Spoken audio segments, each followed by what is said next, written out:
ini sebenarnya masuk ke pertanyaan yang banyak sebenarnya orang tanyain kan ke aku pribadi.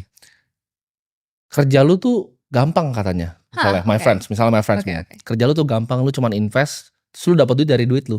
Padahal kan sebenarnya load mental tadi tuh lebih besar dibanding mungkin semua kerjaan mereka setahun kan.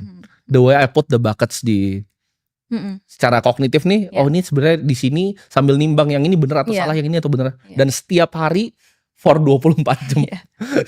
Jadi menjadi seorang ibaratnya investor atau yang bekerja dengan sangat dengan pikiran tuh bisa jadi lebih berat kan dibanding pekerjaan fisik.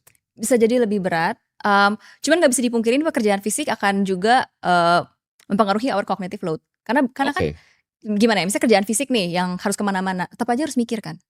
Semuanya sebenarnya butuh pikiran. Cuman emang beda presentasenya, beda porsinya, dan maybe one of the key reasons kenapa you can do what you do is because you're focused on what you're doing and you're very persistent.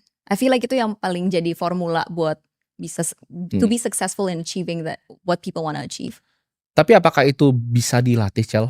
Atau itu bawaan lahir? Karena kayak tadi nih, bias-bias yang aku sebutin tadi, I've known it dari kecil sebenarnya. Kayak orang tuh suka ngikutin orang lain kayak berbaris gitu. Aku suka masuk main sendiri pas masih TK. Atau misalnya yang lain deh, kayak jalan tol gitu. Dari pertama bisa nyetir mobil aja selalu cari yang beda sendiri gitu loh. Apakah itu bawaan lahir? Atau itu something that you can train? Kayak misalnya contoh, delay gratification. Dari kecil, aku tuh masih naik motor gitu loh. Naik motor, mobil pun beli yang bekas, itu di saat punya duit yang cukup untuk, kalau orang bilang untuk pamer kan. Kemampuan itu, apakah emang bawaan lahir? Atau something you can train?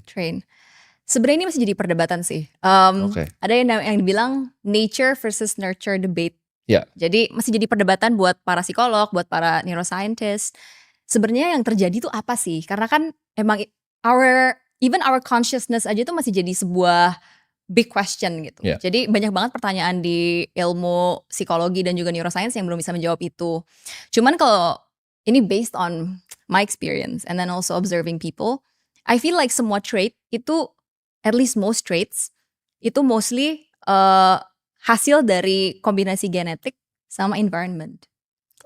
Jadi gak ada, oh ini pasti full karena genetik, oh ini pasti full karena environment. I feel like itu gak bisa dilepaskan gitu loh. Karena kan secara tidak langsung, kalau misalnya kita ngomongin kayak twin studies gitu, ada twin studies yang menunjukkan bahwa environment yang play a huge part. Tapi ada juga another twin studies yang try to replicate that, genetic juga play a part. So it's still a big question.